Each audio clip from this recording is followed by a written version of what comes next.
Dear learners, a very warm welcome to all of you for this session.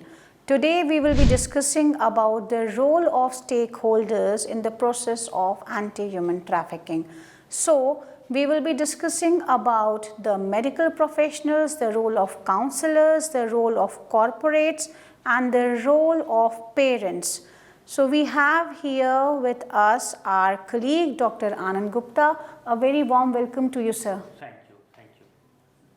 So when I talk about medical professionals, it is very important because the medical examination report comes from the medical practitioner, and this report is very important in getting the accused convicted. So if this report is prepared within well time, if this report is prepared while considering the elements of sensitivity, humanity and concern for the human body and human mind, then this report has a big relevance in the eyes of law. So the medical professionals have to do a lot of duties. They have to do their daily duties. They have to look at a lot of patients in the government hospitals, where you have to see 300, 400 patients in a day, and then you also have to conduct these things. So it is very important that when you conduct a medical examination, then you conduct this examination with humanity. And we have a lot of staff involved, like nurses, the attendants. So the way they interact with the victim or the survivor of human trafficking, the way the victim is taken to the room plays a very important role, or the way the victim is handled by the support staff also plays a very important role in bringing out faith in the system. So Anandji, you would like to say something? So they are, apart from this, what Dr. Mansi has pointed out, they are expected to perform other functions such as age verification, expert opinion about the injury,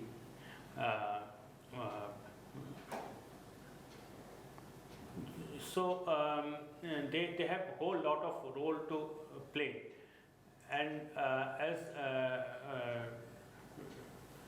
Dr. Mansi has pointed out, they should give priority to the victims because important evidence is lost when examination is not done in time. So they and they should also respond with empathy. They should treat them in such a manner that he is not afraid of them.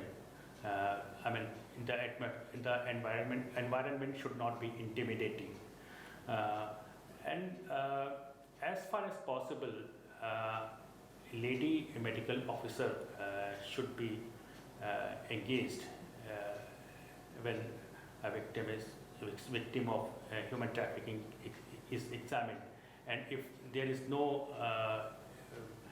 women doctor available, at least one or two nurses should be available there.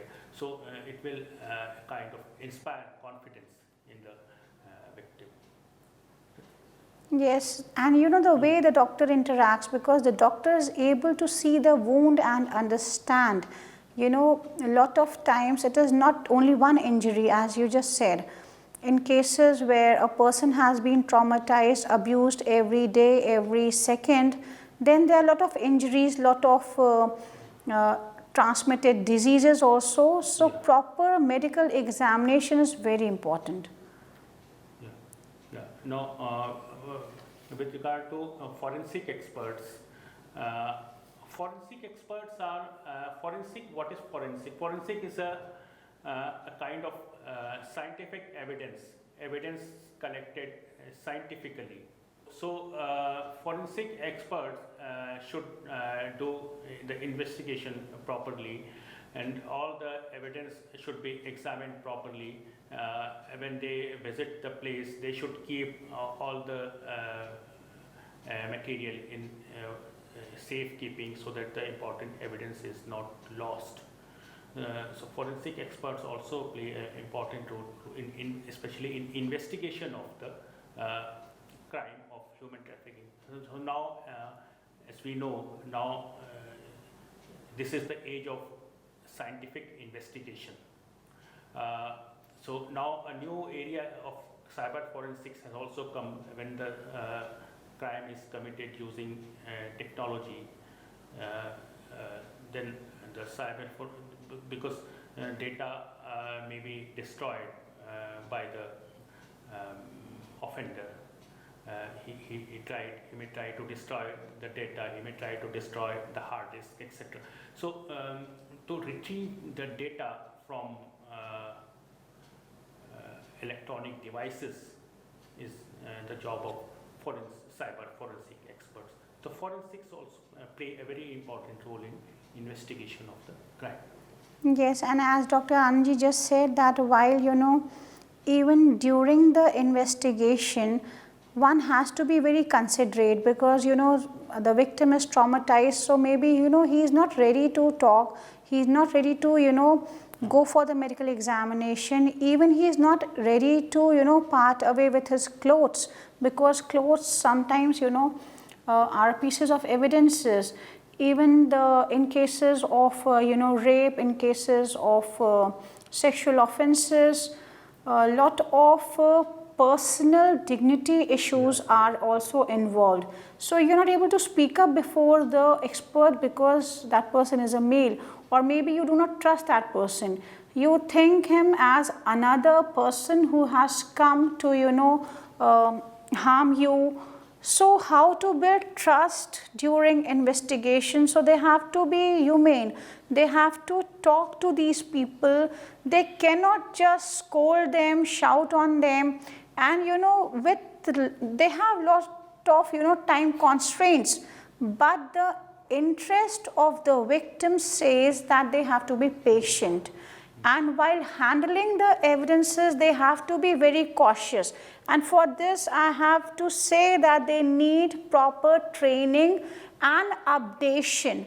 So all these experts, the doctors, the nurses, the attendants, the staff, because we see that sometimes when you go for examination you are further traumatized. Second time, if you are again going to the same hospital, because one day you go, your examination does not happen, so another day you again go. Similarly, forensic expert will come and take all the minute details, and if evidence is not collected in a proper way, in a scientific way, and that evidence authenticity is also a big question in cases of cyber crimes. So you have to be trained, you have to be perfect in your role and responsibility, and when you work with commitment, this will automatically be a part of your job. So it is very important, because the delay also leads to the destroying the evidences. So delay may result in destroying the evidences, or reducing the value of that evidence before the court of law. So they have to be diligent, they have to be proper equipped, because we have also seen cases where you are not able to keep the evidences properly for years. Sometimes during the investigation the trial takes for 30-40 years. So how to preserve these evidences is also a big question. So they have to be properly trained, and this is why we say that in cases of human trafficking we should have fast track courts where the justice is done and speedy justice is done. Yeah, now we come to next, a counselor. Counselor play a very important. Counselor is a person who helps the victim in rehabilitation, in psychosocial rehabilitation, because victim has suffered a lot of mental agony. Human traffic victims, because his dignity was compromised during sexual offences, and he has lost his family. There is no place where he can go now after the police has apprehended him.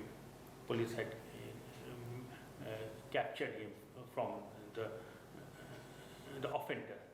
So he is in a very low condition. So the counselor should be an expert, he should be a psychologist having a good social understanding about the problem. And he should interact with the victim in a very congenial environment. The atmosphere should not be an intimidating type of environment, and he should develop a rapport with the victim. Then he will be able to extract the real, the victim will be able to tell him the entire story, what he is facing, what he is feeling, and in that way he will be, the counselor will be in a better position to help him to come out of the trauma. And this is very important that if we have a male counselor and the victim is a female person, then this is advisable that the counselor does not touches him. And you know, counseling is not something which just starts after the rescue, as Anandji also said, and ends after the conviction. Sometimes, you know, you are re-trafficked. So if you are in constant touch with the counselor, then the counselor will understand your vulnerability and will talk to the authorities of removing your vulnerability. He will even counsel you so that you are not again vulnerable and you are not again re-trafficked. So counselor support continues for years. And counselor also, as you pointed out, it also can act a bridge between the authorities and the victim. He can explain the real condition of the victim to the authorities so that the proper rehabilitation can be planned. So this is also an important role which the counselor has to play. And the counselor should act like a guardian in some cases, because the victim is,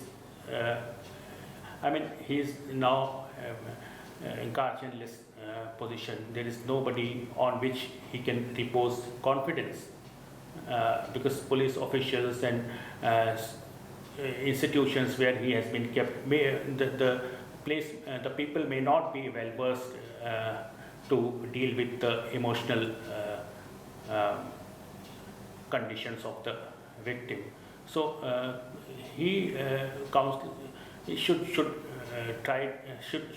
help the victim in building confidence and regaining his self-confidence. Yes, he can also act as a mentor, Yeah. you know, if the situation so arises. As Anandji also said, that a lot of times, you know, the victims do not go back to their family members because the family has not accepted them, and the places of safety are not really the places of safety. So the counselor plays a very important role in, you know, providing the support to the victim and providing a safe place for the victim. Now we can talk about the corporates. Yes. Corporates, the employer mainly, you can say, or the other the corporations which are involved in rehabilitation of the victim. So they can be employer also, and they can also be people who are running some social welfare organizations. So they play a very important role in rehabilitation of the victim of human trafficking. You know, we should have a feeling that we will not employ children. Yeah, yes. So this is very important. A committed corporate or an industrial house will not employ children, will not give you something which is, you know, less than the minimum wages, and will not tell you to work in hazardous employment. So this is a corporate social responsibility wherein the corporates come together and say that we will be abiding the laws related to children, laws related to women. So equal pay for equal work. So dignity standards will not be compromised for, you know, more profit. So this is a very important role of a corporate or industrial house, that the dignity of the human will be maintained and the person will not be victimized because that person is vulnerable. Yeah, and for a dignified life, it is necessary that the proper residential arrangement is made. The person working in the organization are provided a good accommodation, a decent accommodation, not very expensive, not very luxurious, but a decent accommodation. And the employer should also ensure that the children are provided good education. They should establish residential schools and training institutes, and they also can provide scholarships, fellowships to higher studies. So they can help in various ways in combating human trafficking. Yes. And they should also, I must say that they should give priority to the victims in employment, because when the victims get good employment, this instills confidence in them, and it provides them because they are suffering a lot of stigma from the society, and it is at times becomes very difficult to get a good employment. So the corporate should give priority or should be sympathetic in giving employment to the victims of human trafficking. Definitely, Anandji has just said, you know, that providing a good working environment, then something you have to make it as a commitment that you will not, you know, violate the labor laws, which are very important to be followed by all the corporates. Third point is, you know, the gender perspective has to be respected. Crèche has to be there. Then the ladies should get the maternity leave, time for rearing their children, very important. Then you have to have proper records of all the people who are working in your industry. Because, you know, if you have proper records, you provide them the medical benefits, because medical need is something which is coming up for every family. So if you have a proper educational institution near your area, where Anandji just said that you provide scholarship and you motivate your workers to send their children in the schools, and you are able to provide the meritorious children's scholarship, then, you know, you are able to provide them the medical insurance, you are able to provide them good living conditions. then you will be able to contribute much in reducing the vulnerability. Then corporates also play a very important role in CSR activities, in creating awareness, in generating funds for the homes, in providing shelters to the people, in providing meal to the people. So in protecting and prevention, the corporates can play a very important role. Vocational training is also very important, and then proper upgradation of the the educational skill of the worker is also very important. So you have to train your worker, you have to give them educational environment wherein they have the choices to study further and enhance their educational capabilities. Now we come to the role of parents. As we know, family is the most important institution for a child. And it is believed that the child develops in healthy manner in the family, and no place is better than the family. Safest place. Safest place. Now it has also been made in the law. Law has provided that as far as possible, the children should live with the family. The children should not be separated from the family, except in cases where the child is suffering abuse, neglect, etc., where it is in the interest of the child. Otherwise, family. So now we know that there are a number of institute adoption, foster care. There are various options apart from the family which are provided by law, so that and it is expected that wherever the child goes, he is provided a family-like environment. So family play a very important role. Family can play a very different ways. So firstly, it may it can give a good education to the child. It can develop good culture in the children. It can, if there is a good environment in the family, and the respect for women will be natural in the children from very childhood. So it helps in preventing child trafficking in a holistic manner, we can say, from the very beginning, because crime is committed due to perversion of mind, due to perversion of perverted thinking. So if the right thinking is given from the very beginning to the child, and that helps in the child becoming a good citizen. And apart from this, in case of a victim, when suppose a victim comes in the family, then the parents should provide them a good atmosphere. They should accept them, and they should, because no counselor or anybody can provide the emotional support, the kind of emotional or moral support to the children which a parent can provide.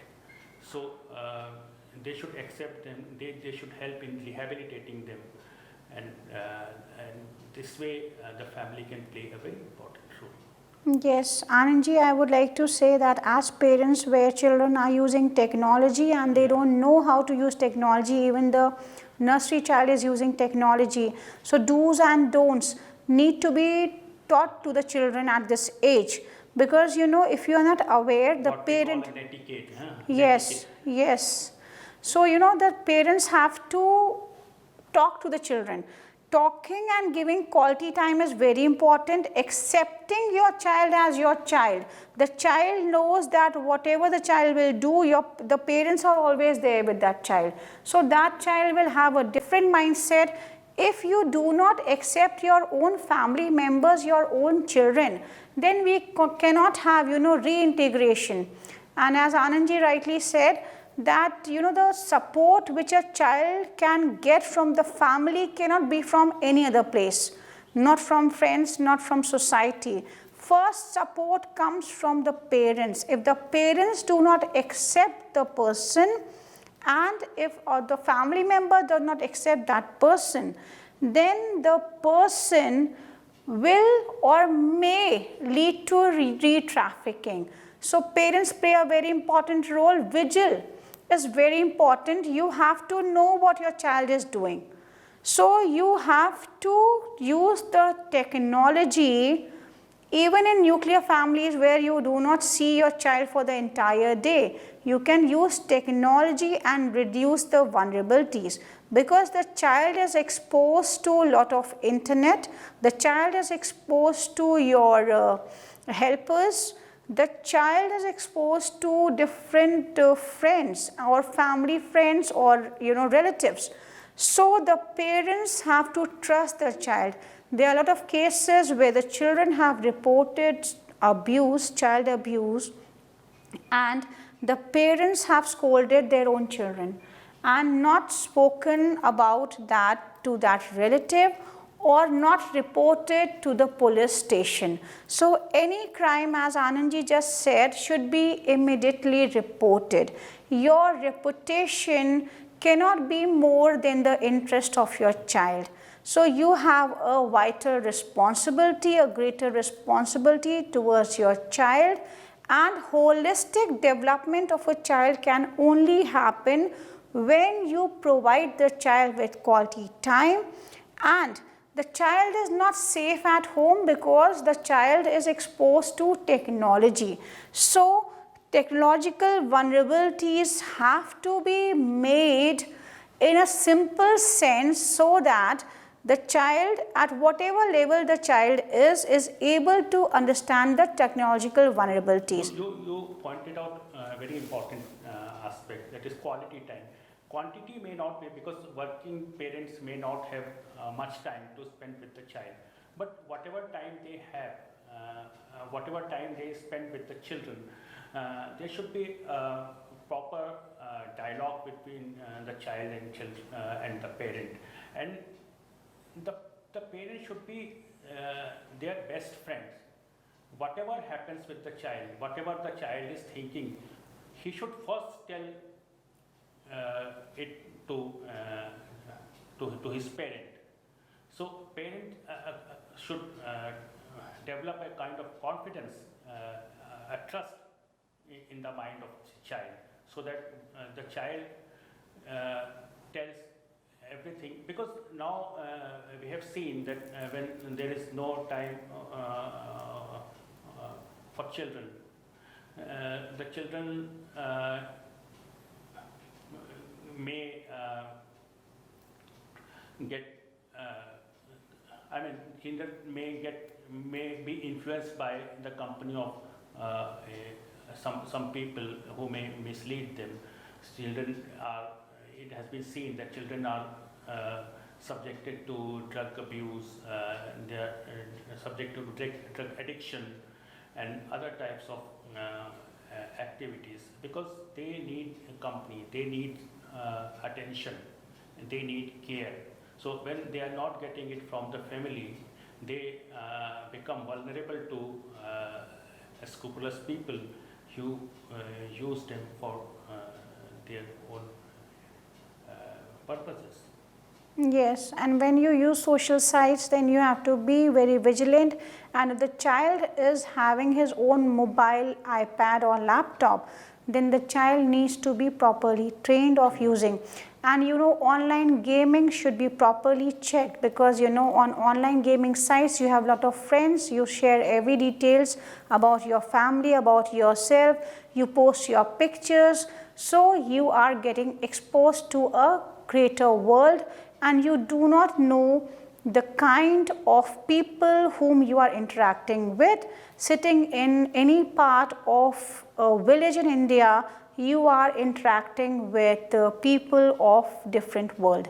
So you have to be very vigilant. The families have a greater role and responsibility when they give these technological tools to their children.